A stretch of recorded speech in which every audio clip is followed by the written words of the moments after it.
जी, सबसे पहले तो आपका जन्म स्थान, आप कहाँ से हैं और कैसे देखो, साधु का कुल और नदी का मूल ये नहीं पूछना चाहिए, ठीक है। और ये हम बताते भी नहीं हैं। साधु हैं, बस साधु ही रहेंगे।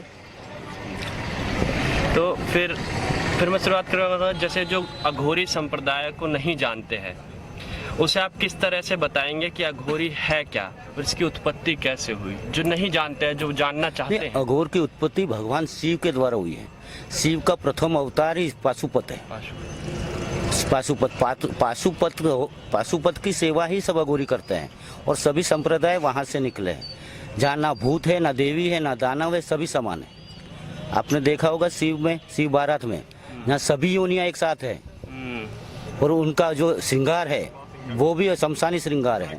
तो उसी स्वरूप को हम मानते हैं, बाकी आज के स्वरूप को हम नहीं मानते हैं। तो दूसरा, पाशुपत अवतार का जो मूल भाव है इसमें सभी पशु पक्षी, मतलब जितनी अपनी ये प्रकृति है, वो प्रकृति और शिव दोनों एक है। शिव यानी शक्ति, शिव शक्ति।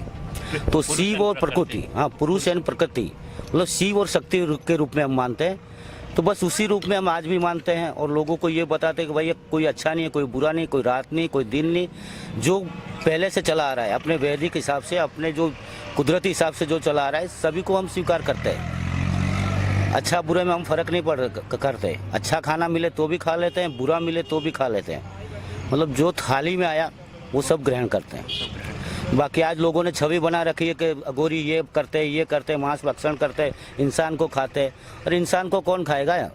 बाकी जानवर तो काम में आता है, इंसान किसी काम में नहीं आता है। इसी से जुड़ा मेरा दूसरा सवाल था बेसिकली कि अघोरियों के बारे में और अघोरी संप्रदाय के बारे में बहुत डर भी फैलाया जाता है कि ये ऐसा है, वैसा है, बहुत अफवाहें सुनने को मिलती है, जैसे जिसे आपने टच भी करा, तो उसी पे थोड़ा आप बताइए। अघोर संप्रदाय है ना, पहले से समाज से दूरी बना के रहा है। उसका गाली गलौज करना, शमशान में रहना, काले वस्त्र पहनना, हड्डियों की मालाएं पहनना, ये सब एक वजह है। वजह इसलिए कि वो जितने लोगों से दूर रहेगा उतना उनको एकांत मिलेगा।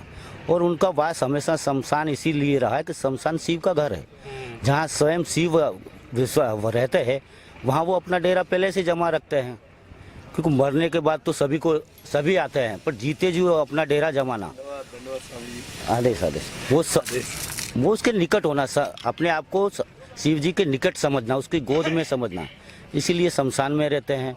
बाकी जो दिखावा है वो लोगों से दूरी बना के, जब एकांत मिलेगा आपको तभी तो साधना कर पाओगे। तो लोगों से दूरी बनाने के लिए ये सब बाहरी दिखावा होता है अघोरी का, कि लोगों से दूरी बनाए, एकांत मिले, वो अपनी साधना में रचा पचा रहे। तो और दूसरा आपका क्या था सवाल?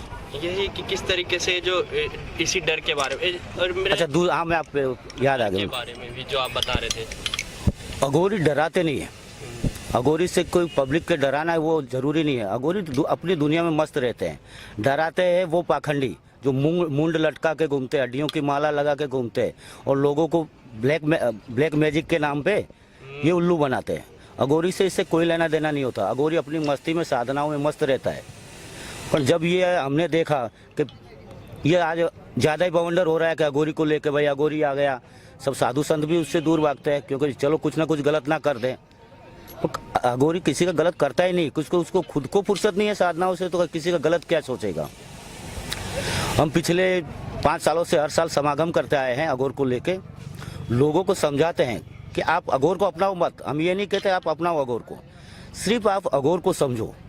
अघोर का सीधा सा मीनिंग होता है अघोर, घोर यानी विकट, जो डरावना होता है। अघोर मतलब सरल बनना, अपने आप को सरल बनाना है। हम अघोर में ये प्रथा है कि हम सिद्धियां करके अपने आप को बड़ा संत या साधु दिखाना नहीं चाहते हैं। हम ये करते हैं कि कितने छोटे से छोटा बच्चा बना जाए।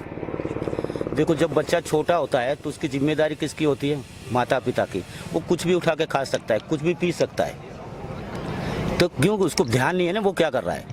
तो अघोर वो अवस्था में पहुंचना चाहता है कि आप स्वयं इतने छोटे बच्चे बन जाओ, इतने, हाँ, तो कि महाकाल और महाकाली खुद आपकी देखरेख करे। अघोरी अपने लिए कभी नहीं जीता है, ना ही कभी अपने लिए कुछ बैलेंस रखेगा। मांगना और संग्रह करना दोनों चीज मना है अघोर में। भूखे रहो, भूखे पड़े रहो, अगर उस पर अपने इष्ट पे विश्वास है तो ऑटोमेटिक आपका वो भोजन पानी से व्यवस्था हो जाएगा। अगर संग्रह इसलिए नहीं करते, संग्रह वो करता है जिसको अपने इष्ट पे, अपनी साधनाओं पे, शक्तियों पे विश्वास ना हो, तो वो कल का खाना बचा के रखता है कि कल मेरे काम आएगा। अघोरी तुम देखो, अघोरी को मिलेगा तो खाना खाएगा, नहीं तो समझेगा कि शिव ने आज उपवास रखवा दिया। तो ये दो चीजें हैं। पर आज अघोर को लेकर लोग पाखंड फैला रहे हैं, लोगों को डरा रहे हैं। मुंड धारण सिर्फ कौन कर सकता है? शिव जी। ये आज लोग गले में लटका के घूमते हैं ना, मुंड माला है। अरे मुर्दे को कौन उठा कर फिरेगा? उन्होंने तो शक्ति ने इतनी बार उनका किया था दाह संस्कार, तब वो शक्ति के मुंड लटका के घूम रहे थे। हम कोई शिव के तुल्य नहीं है, उसके बाल बरोबर भी कोई भी नहीं हो सकता है। तो उसका वो चोला हम क्यों धारण करें? हम उनके सेवक हैं, सेवक बन के रहें। हाँ, प्रतीकात्मक होता है, जैसे ये मुंड मालाएं हैं वो प्रतीक होता है, और हर अघोरी के पास में मुंड होता है।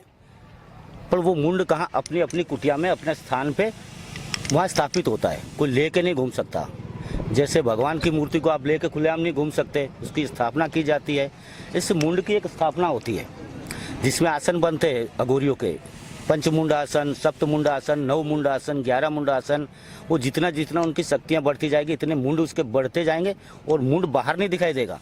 जो उसका साधना स्थल होगा उसके अंदर दबाए हुए होंगे।